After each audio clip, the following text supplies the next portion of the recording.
Hi, I'm Sophia Leggi. I'm an undergraduate student of history at Michigan State University.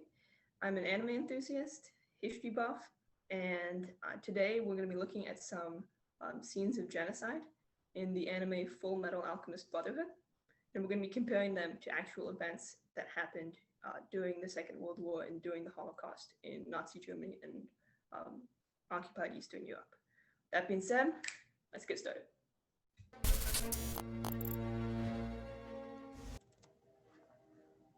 So you've decided to become a soldier after all. That's all the proof I need. You're not ready to learn flame alchemy. But sir, I am. It's the only thing left. I mean, haven't I already mastered the fundamentals of alchemy? Of course you have. And I regret even teaching you that much, now that I know who you plan on using. But alchemy should be used for the people, shouldn't it? Master, our country is constantly under threat from all sides. The military needs alchemists. It's a matter of defending our homes. We don't help I'm them. tired of hearing that vile rhetoric.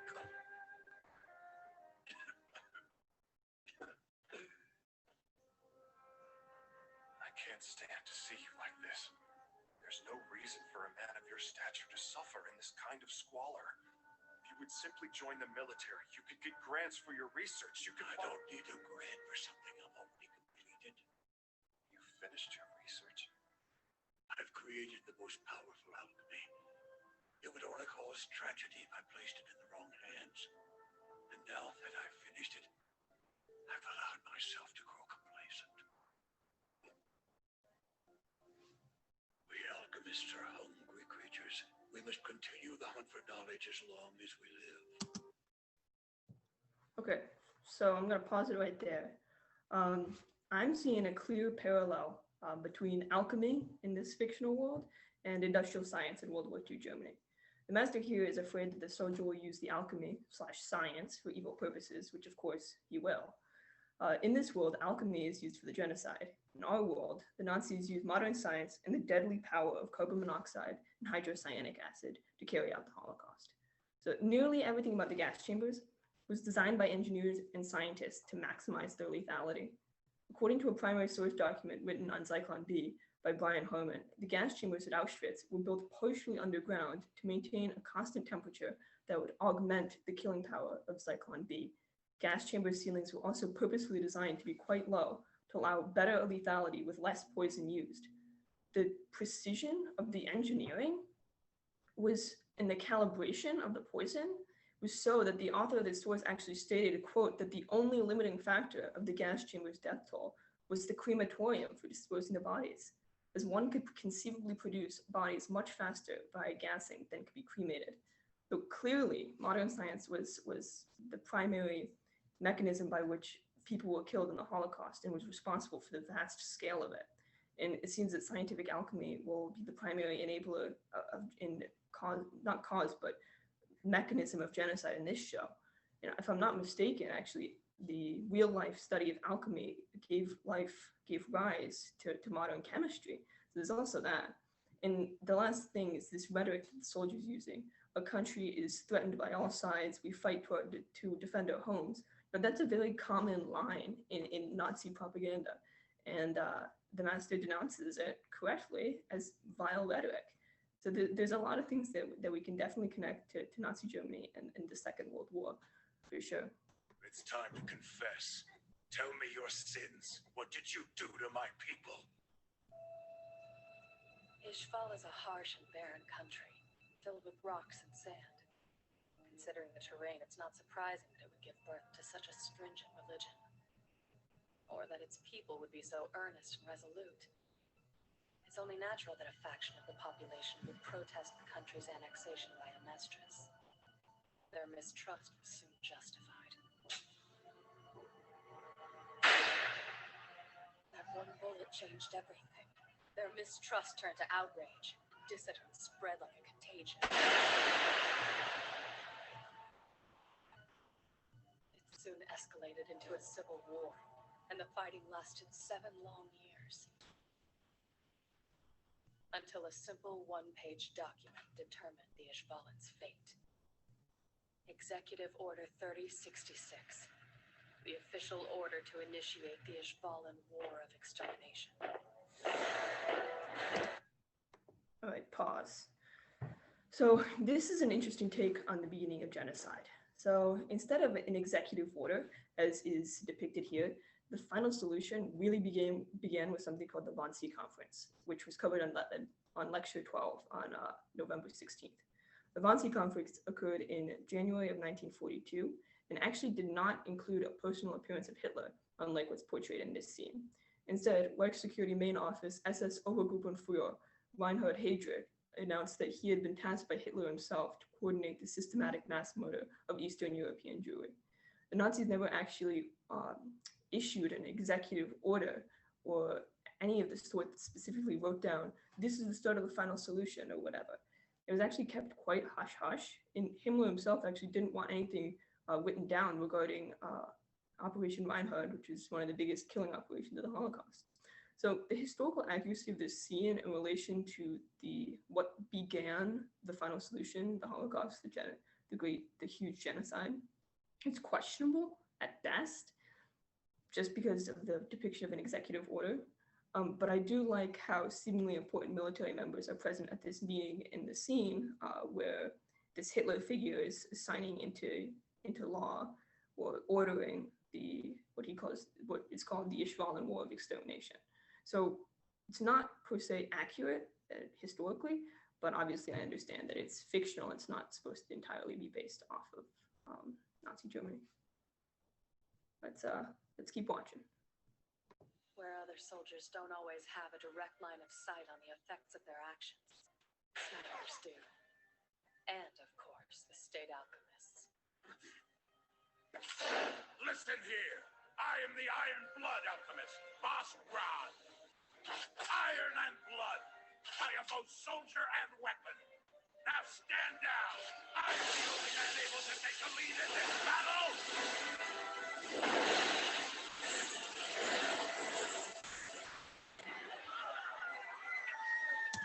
All right, so I'm gonna pause it right there.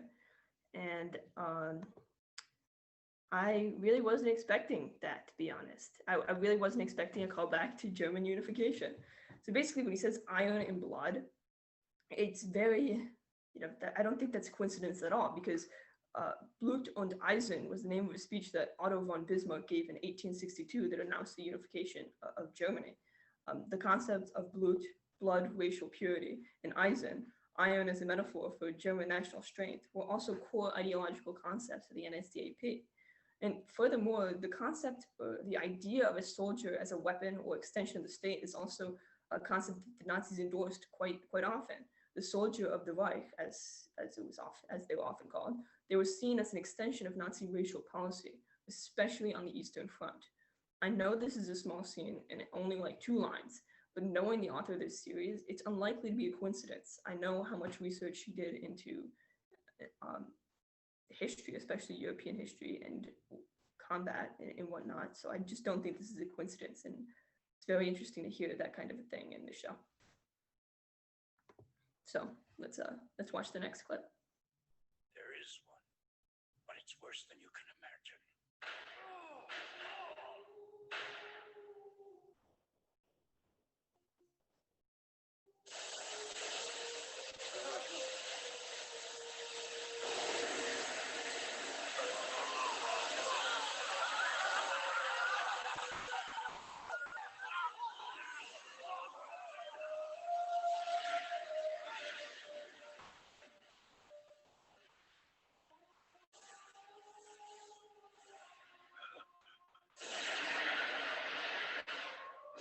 Lives of my people to create a philosopher's stone?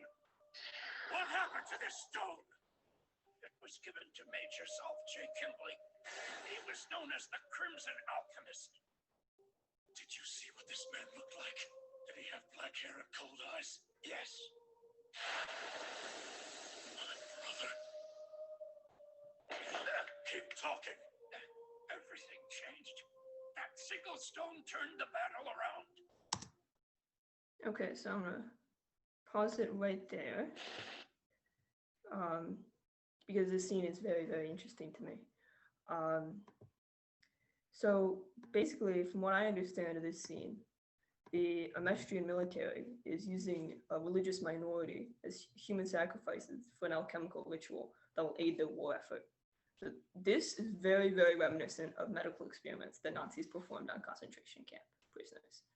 There's a very interesting journal article about Nazi medical experiments by Andrew Korda, written in 2006, that show a number of similarities between this scene and what the Nazis actually did in World War II. At Dachau, there were high altitude and depressurization experiments carried out on prisoners for the purpose of researching the effects of high altitude on the human body, especially in relation to the pilots of the Luftwaffe. The most extensive of these experiments at Dachau were probably the so-called freezing experiments, which were aimed at finding the most effective way to rewarm German aviators that had crashed into the sea. These military results were considered to be of the greatest importance to the German military, as it helped establish, quote, the most effective way to treat rescued shipwrecked crews. The scientists involved perceived themselves as seeking answers to legitimate scientific goals, end quote. I think the similarities that I've described between historical reality and this scene speak for themselves. The only other point I'd like to make on the subject is obviously that the Nazi experiments on concentration camp prisoners did not turn the war in their favor, as this philosopher's stone did for Amestris in Ishvalan in this show. And while I understand that Amestris is not supposed to be a copy of Nazi Germany, the idea that a creation of a godly object to turn the tide of a war does perpetuate a bit of the myth of Nazi technological supremacy. Maybe I'm reaching too far though, but I've seen this technological supremacy thing a lot in media, and this kind of reminds me of it a little bit. So there's that as well. Let's keep watching. With no other options, the Ishvalan surrendered. The high priest of Ishvala, Lo Glo, offered himself to the Fuhrer on behalf of his people. So, you're asking me to take your life in place of the remaining tens of thousands of Ishvalans? That's correct. I stand. How arrogant of you. Do you sincerely believe that your single life is equivalent to the remaining multitude of your followers? Your stature has gone to your head. The life of any individual human is only worth one life. That's all. Nothing more and nothing less. Your life is not enough to call off the extermination. How can you be so inhuman? You will suffer the hammer of God! God, you say? Now, this is intriguing. How much longer do you think your God plans to wait before unleashing his fury? Just how many thousands of lives must I take before he decides to strike me down? You're a monster! Open your eyes. God is nothing more than a construct created by man to inspire fear and promote order. So I'm going to pause it right there. So the first thing I've noticed about this scene is purely visual. This Führer character looks exactly like Joseph Stalin. It's kind of creepy, honestly, but seems to have a similar ideology to Hitler, although they're not exactly the same. This is interesting, considering the diametrically and violently opposed viewpoints of these historical leaders and the scale of the atrocities each committed. Also, this atheistic speech that the Führer gives reflects both anti-religious thought upheld by the Soviet Union, as well as hateful anti-Semitic and anti-religious thought that the Nazis endorsed as well. I'm struck by the scene because he looks a lot like Stalin. He's talking a bit like Hitler, and these are just very powerful figures to be invoking, especially for a fictional character. All right, let's get on to the next clip. But even if the Colonel does become the Fuhrer, how will that change the fact that this is still a military state? Well, it won't. The first thing we'll have to do is restore power to the parliament. We'll take it back from the military, make it democratic again. Only after the full extent of the military's corruption has been brought to light can this country move forward. What do you mean? For example, those who were praised as heroes during the Ishvalan campaign will be brought to trial as war criminals. That's right. In a just, peaceful world, after all that we've done, we'll be seen as mass murderers. And the Colonel is trying to make sure this happens? Isn't that just like committing suicide? But The homunculi were the ones pulling the strings. They caused the Civil War. Even if they were the ones responsible for it, we were the soldiers who carried it out. Okay, so this scene is very striking to me. Just first off, the talking about how this country is a military state and how there's no power in the parliament. This reminds me a lot of how the Reichstag had been dissolved and stripped of power by Hitler and the NSDAP when they seized and consolidated power prior to the Second World War, excuse me. And then how Hawkeye talks about bringing war criminals to trial is obviously reminds me of the Nuremberg War Crimes Tribunal. There's a difference, obviously. In this case, the victors are the ones bringing themselves to justice, which of course is not historically accurate, neither in that Nazi Germany won or that they would have brought themselves to justice. But that being said, it's a very nice narrative twist in this fiction. It's not very often that you see something like that. And the last kind of thing that I want to talk about is how she really takes responsibility for as a soldier, she takes responsibility for the genocide. This is very important.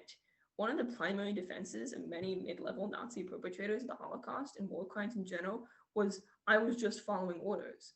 With the line that Hawkeye gives, basically she says, we were the soldiers who carried it out. She dismisses this often used Nazi excuse and points the finger of responsibility, not just to those giving the orders, but also to those who executed them. And that's very moving, and it's very important as well.